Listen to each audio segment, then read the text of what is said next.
Leather Rokk here. Boy, how do you think this eyeshadow looks? I'm going to give you a good look before I do everything. This look is a brown look that I did using an old Max Factor palette of mine.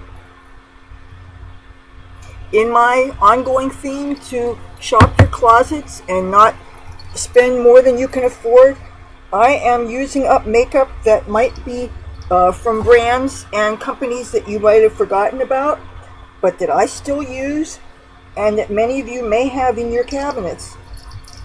Okay, I'm tying up my hair and I'm going to show you how we got this look. Oh my goodness. I guess you don't want to hear how hot I am in my room because I'm starting to sound like a broken record. Got my trusty coconut oil. And I'm going to be very careful not to get it on my computer because that's not a good thing. Okay.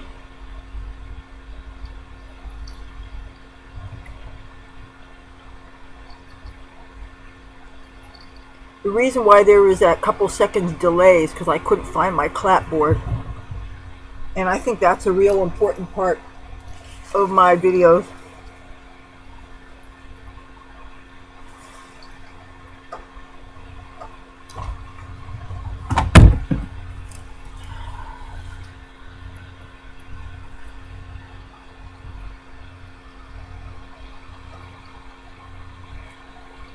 Alrighty. Now, first thing we're going to do is we're going to get some foundation on. And do I have it set aside here? Of course. Oh, yes, I do. Alright. Today for my foundation, I use this Sassy and Chic brand BB cream. I'm really not absolutely thrilled with it just because, I mean, the formulation I like. It's more opaque than a lot of BB creams are. But my only fault with this particular product is I have very pale skin. And this product only comes in 3 colors, light, medium, and dark. And so, of course, I chose the light color. But it's really not light enough for my skin. So, I think it's best to use in the summertime. Even though summertime my skin is no darker than normal because I do not allow my skin to get out in the sun. Therefore, it should not change color because sun damage happens on unprotected skin as soon as daylight touches the skin. So your color should not change as a result of being in the sun. If your color does change, then you are doing damage to your skin. Okay, I'm going to get my brush. Now for this palette, this has 4 colors in, as you can see, and I'm going to use all over the lightest color here, which is called Pink Blush.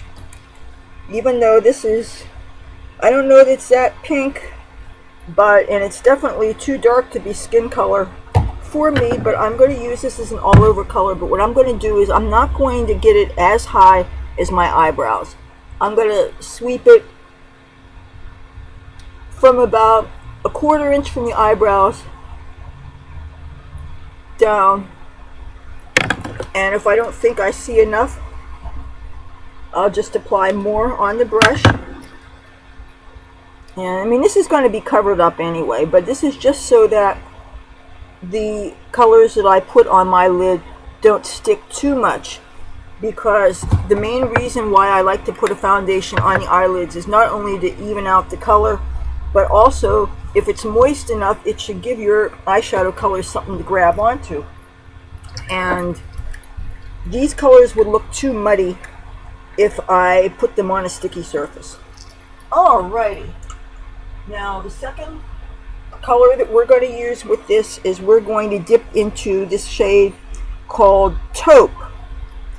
And I'm going to get a very generous coating on my brush, and I'm using an E.L F brush. It's bigger than the C brush, so there's plenty of room on the bristles to both grab onto and deposit and sweep on color. Now with this color, I'm going to go from the crease onto the lash line, but especially the crease. And because I already put that blush color on, this might not be too obvious. There is a certain sheen to this taupe color. I won't really call it a frost, but it definitely is not a matte. And you don't want to take the color out past where the rest of your eyeshadow would be. That's very important. And you have to pay attention with that because this is such a natural looking color.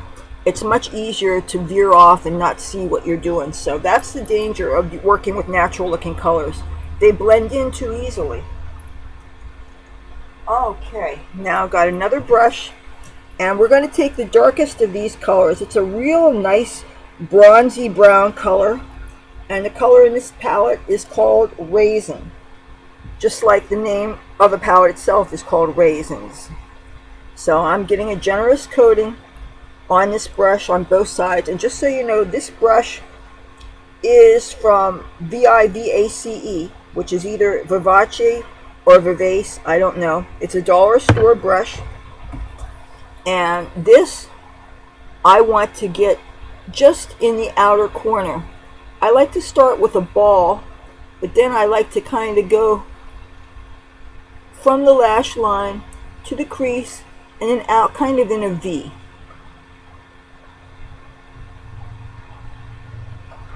So I'm doing like a reverse C shape, and I'm bringing it up. And if I don't see that enough, I'll cover some more on this brush,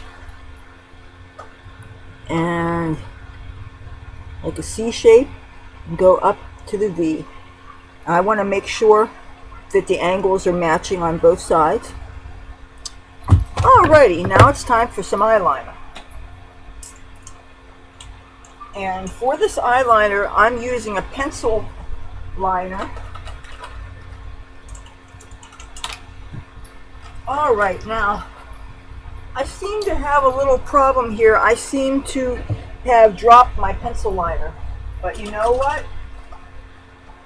I'm going to do a substitute, which is going to mean that both sides aren't going to match totally, but in lieu of the brown eyeliner that I used on this side, I am going to use an ULTA Beauty pencil liner. This color is actually more of like a plum color, but you won't be able to tell the difference on this. Now, I did not do the liner on the skin itself. I just did it on the waterline. And okay, can you see all the sweat that's on my face? I don't have fans on me right now, but there are two fans on over to the side. But I'm going to waterline with this pencil. I'd like to know what happened to that pencil that I used for this. Because I had it set aside right where the makeup brushes are for this. Now I'm waterlining this, and I'm also going a little bit underneath. But again, it's such a natural looking color that it's really hard to see.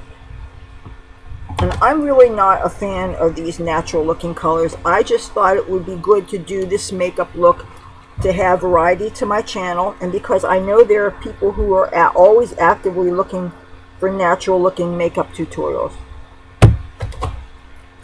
Alrighty, now time for mascara. For the mascara, I thought it was really important today of all days to use a waterproof mascara, because you can see how I'm sweaty, and literally this makeup, which I had to reapply a couple of times, and I'm actually doing a rare daytime filming.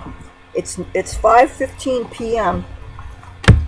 and it's a rare daytime when my roommates and the neighborhood is relatively quiet. So, and that way I can do this look and make this video then I can take the makeup off, then I can put a makeup that's more to my liking because I might go out tonight. Now I'm applying this mascara to the upper and the lower lashes. I'm not trying for a real heavy application because this look I'm creating is kind of a natural look. This is the sort of thing that would be work appropriate if you worked in a corporate environment. I've never worked in such an environment, but it's always important to know how to pull off a look like this. Plus, what if I got some movie extra work where I had to play a corporate role and I had to know how to do a beige or brown smoky eye or something. It's always good to have skills, even if you might never need them. Okay, what do you think? You know what? I'm going to close my door because I hear my roommates. Okay, sorry about that. Now, I wanted to show you the rest of the makeup that I'm using with this. My lipstick is a neutral. It's from L'Oreal, their Color Riche Lipstick line, which is a very iconic line of lipsticks, and this is called number 843 Toasted Almond. I thought that for neutral eye look it would be good to have a nude neutral lip look. Now you could also, since this is such a neutral eye look, you can also apply put this with a red eye or a red lip if you want to. Now I did not use my usual contour for this, but I'll guess what? I did set aside the brown eye pencil, but honestly can't tell the difference. But you know what? Just in case here. Okay, this pencil I've had so long, I can't tell you the brand name of it. I really don't remember. It may be E.L F. It might even be an old AVON pencil. So, and AVON makes pretty good eye pencils, I think. Alrighty. Now, in lieu of contour, I used the B&H Cosmetics Special Occasion blush, eyeshadow and blush palette. And I used this very natural looking peachy pink color here. I used it real high on the cheeks. Then for my highlighter, I used the B&H Cosmetics Black Light Highlight Palette. And I used this upper gold color here. It has a name, it's called Electra.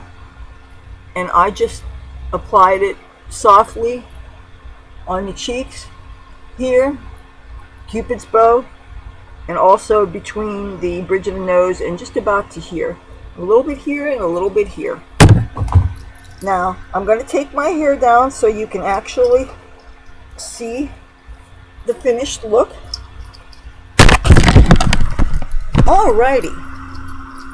That is a neutral, relatively natural looking makeup that you're probably not going to see me wear again, using a very venerable makeup company, Max Factor. If anybody's interested in Hollywood, silver screen, Max Factor was a famous makeup artist that founded a makeup company. And when I lived in Hollywood, I used to go to the makeup store all the time. It was kind of an outlet for Max Factor cosmetics, and I can't tell you whether it's still there now or if it's just a makeup museum or what, but I used to buy makeup there. Alrighty, if you like this video, feel free to give it a thumbs up. If you like me and my content, I'd love to have you subscribe. When you do, hit the bell notification thing, and that way you will know when I make my next video. I upload 3 times a day. I mean, not a day, 3 times a week, Tuesday, Thursday, and Saturday for your viewing pleasure. I would love to have you join along on my adventures. Till then, talk to you soon. Bye.